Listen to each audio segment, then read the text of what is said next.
अगर आप पे रणवीर जी मैं कस्सी से अटैक करूं तो आप फूलों की माला तो नहीं पहनाएंगे।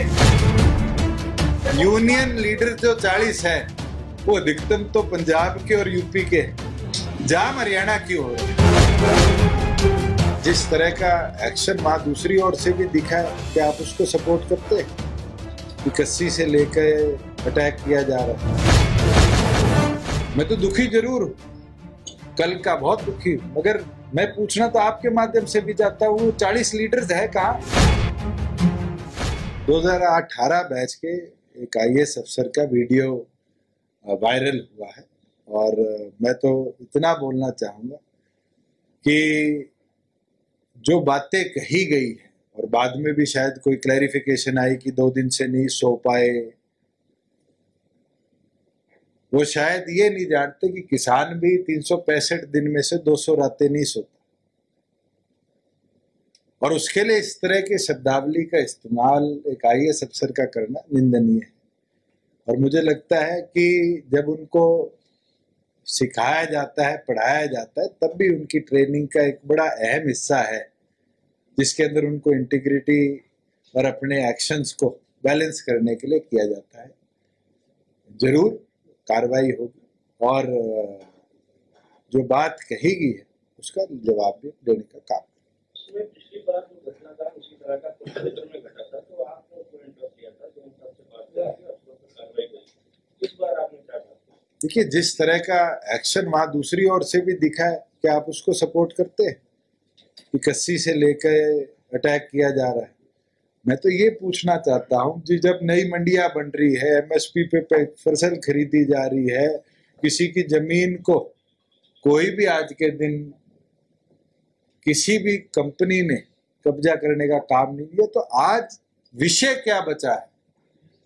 सबसे हैरानी की चीज है कि पॉलिटिकल पार्टी, बीजेपी का प्रोग्राम था और उसके ऊपर CM ने अपना बयान भी दे दिया है, मगर आप पॉलिटिकल प्रोग्राम, किसी की मूवमेंट, कोई अपने बच्चों के साथ जा रहा है, कोई रिश्तेदारी में जा रहा है, किसी के घर पे बैठने सुख दुख में जा रहे हैं, आप हर जगह विरोध करते हैं, तो आपका उद्देश्य क्या है? मैं तो दुखी जरूर हूं, कल का बहुत दुखी हूं, मगर मैं पूछना तो आपके माध्यम से भी चाहता हूं 40 लीडर्स है कहां? जो घटनाक्रम कल हुआ या जो टोहाना में हुआ या जो जोगीराम सिहाग की जब वो अपनी बेटी के साथ थे टोल पे हुआ या रणबीर गंगवा की गाड़ी के साथ हुआ, इसका आखिरी उद्देश्य उन नेताओं के माध्यम से बताए तो सही कि है क्या? जब हम एडिशनल मंडी के लिए जमीन खरीद रहे हैं, मंडियां बना रहे हैं, प्रत्येक क्रॉप को MSP पे खरीद कर डायरेक्ट, पहली बार है 1.5 साल में कोई प्रदेश ऐसा नहीं है जो किसान के खाते में पैसा देता हो, हरियाणा ने देने का काम किया और पूरा पैसा, और डिले हुआ तो इंटरेस्ट देने का काम किया। उसके बाद भी उन लोगों के पास कोई जवाब नहीं। मैं तो आज बोलता हूं प्रधानमंत्री ने ये मीटिंग में समाचार उनको भिजवाया भी, हम इस एक्ट को डेफर कर देते हैं, हम अमेंडमेंट्स आपकी कोई है उनको डालने का काम करते हैं, उसके बाद भी चर्चा पे नहीं है। आपको खुद उन लोगों से पूछना चाहिए। तो आपको सारी चीज का सॉल्यूशन क्या नजर आता है, क्योंकि डेडलॉक बना है? मैं तो निरंतर बोलता आया हूं कि आप उन 40 लोगों से पूछिए, चर्चा करना चाहते हैं, मैं केंद्र सरकार से चर्चा करूंगा। चर्चा जब तक नहीं होगी विषय समाप्त नहीं होगा। या तो ये पंजाब चुनाव को देखते हुए कदम है, वो भी 5 महीने बाद पूरा हो लेगा, फिर देख लेते हैं, मगर नागरिकों को 9 महीने से आपने एक एजेंडा के माध्यम से बैठा रखा है और अब आप इस एग्रेशन में आगे हैं कि आप तमाम तरीके की व्यवस्था को बिगाड़ने के ऊपर चल पड़े। पंजाब सरकार तो ये कह रही है, पीछे जाकर साहब ने बयान दिया पूरा मंच पे चढ़ के कि आंदोलन पंजाब में होना था, हम इसे मोड़ करके हरियाणा की धरती पे ले आए। तो अब आप इसको थोड़ा एलोबरेट करो कि पंजाब में तो भारी भारी बोलता आया हूं कि हरियाणा में ना मंडी बंद होगी, ना MSP खत्म होगी, ना किसी की जमीन पे कब्जे होंगे। अब पंजाब में अगर ये वारदात हो रही है और पंजाब के लोग परेशान हैं, तो पंजाब की सरकार इस पे जवाब दे। उनके तो खुद के पार्टी के पूर्व अध्यक्ष भी, नए अध्यक्ष भी हरियाणा को प्रेज करते आए हैं। आपने खुद नवजोत सिद्धू का बयान देखा है, जो PCC पंजाब के अध्यक्ष हैं, और वो ये कहते हैं कि हरियाणा में गन्ने की जो रेट है बहुत अच्छे, और अगले दिन अमरिंदर सिंह को झुक के रेट बढ़ाने पड़ते हैं। ये तो अपने आप में दर्शाता है कि उनकी एग्रीकल्चर पॉलिसी फेल्ड है, और उस फेलियर की वजह से पंजाब के लोग नहीं, पंजाब के कुछ चुनिंदा नेता हरियाणा की जन भावनाओं को खराब करते हैं। सर आप अर्थ कहाँ देखते हैं, क्योंकि 9 महीने का वक्त बीत चुका है, आए दिन झड़प हो रही है, किसान पिटते हैं, किसान अरेस्ट होते हैं, फिर उनको छोड़ दिया जाता है, प्रोटेस्ट होता है, लोकल जनता। अंत तो एक ही है, कोई चर्चा करे और चर्चा कर कर इसका समाधान करे। Tamil Nadu like major for Haryana also कि I think Tamil Nadu one of the state has refused to receive 3 bills. मैं तो आपको बोल रहा हूँ कि ये फार्मर ओरिएंटेड बिल ही नहीं है। इन 3 एक्ट्स में फार्मर की इनसिक्योरिटी कहाँ है, उसके ऊपर भी तो चर्चा हो। सबसे बड़ा सवाल तो ये है कि फार्मर्स को ढाल बनाकर कुछ मिडिलमैन ने और कुछ यूनियंस ने इस एजिटेशन को चलाया है। पंजाब कहते हैं कि कैप्टन अमरिंदर सिंह ने भी बयान दिया है कि जो घटनाक्रम हुआ इसमें प्रदर्शनकारी भी हिंसक हुए, घटना दुर्भाग्यपूर्ण है और ये कहीं ना कहीं सरकार की एक प्रायोजित घटनाक्रम था, ये उन्होंने कल बयान दिया। पंजाब सरकार का प्रायोजित था या हरियाणा का था? हरियाणा का। उनके अध्यक्ष तो कहते हैं कि हम तो इसको पंजाब में रखना चाहते थे, हरियाणा में चला गया, बहुत अच्छी बात हुई। पहले पंजाब सरकार इस पे तो जवाब दे कि जाखड़ साहब के उस बयान से क्या कांग्रेस की और पंजाब सरकार की मंशा साफ नहीं हुई।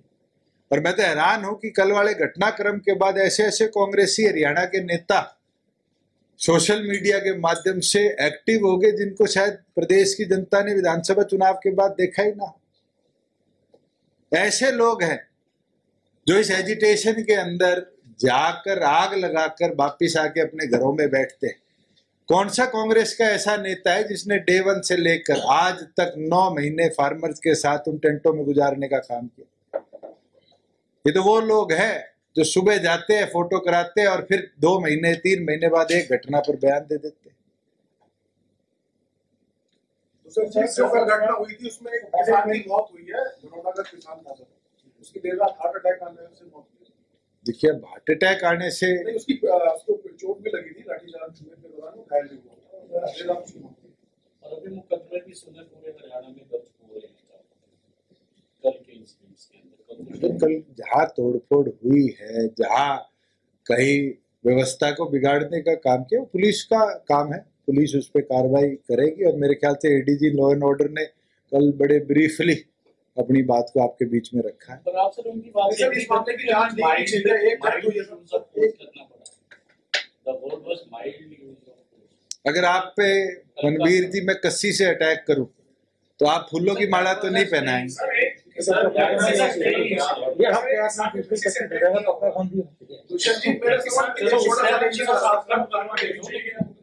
लेकिन वो वाला क्या माइल्ड था क्या सर? सर 9 महीने से प्रोटेस्ट चल रहा है किसानों का, जगह जगह पर 3 घंटे में पूरे हरियाणा को जाम कर दिया गया, 60 से ज्यादा जगहों पर। ऐसे में आपका स्टैंड क्या है? आप फार्मर के साथ हैं? पवन जी, मैं आपसे एक बात से सहमत हूं कि कल 2 घंटे में सारा हरियाणा जाम कर दिया गया। मगर मुझे यह तो बताओ, यूनियन लीडर जो 40 है वो अधिकतम तो पंजाब के और यूपी के हैं। जाम हरियाणा क्यों हो रहा है? एपिसेंटर हरियाणा क्यों बारी बारी बनाया जा रहा है? इसका जवाब तो वो 40 नेता दे कि कल के इंसिडेंट के बाद यूपी में जाम क्यों नहीं लगा, पंजाब में जाम क्यों नहीं लगा। वो चाहते हैं कि हरियाणा टर्मोइल में आए, वो चाहते हैं हरियाणा की व्यवस्था बिगड़े और हरियाणा की जो एग्रीकल्चर इकोनॉमी है वो फेलियर की ओर जाए। वो हम फेल नहीं होने देंगे। जितेंद्र जी, आप एक पत्रकार हो, क्या आप ये गारंटी दे सकते हो कि जो सामाजिक तत्व है वो व्यवस्था को ठीक रहने देंगे? हम तो बैरिकेड हटा देंगे। पुलिस का काम है कि वहाँ लॉ एंड ऑर्डर मेंटेन रहे, और कोई व्यक्ति अगर लॉ एंड ऑर्डर की व्यवस्था को खराब करता है, अगर किसी पोस्ट, कॉन्स्टिट्यूशनल पोस्ट होल्डर या इलेक्टेड रिप्रेजेंटेटिव की गाड़ी के शीशे तोड़ता है, गाड़ी तोड़ता है, अटैक करता है, क्या उनके खिलाफ कार्रवाई ना करे? क्या उनको फ्री पैसेज दे दे कि वो आकर प्रदेश की कानून व्यवस्था को खराब करे? मैं जरूर एक बात पर कल वाली घटना के बाद दुखी हूं कि वहां सिर फोड़ने के बयान दिए गए एक अफसर द्वारा, वो उसके एथिकल स्टैंडर्ड्स वो एक IAS अफसर के होने चाहिए, वो उसको मीट नहीं करते और उसके खिलाफ जो कार्रवाई होगी समय अनुसार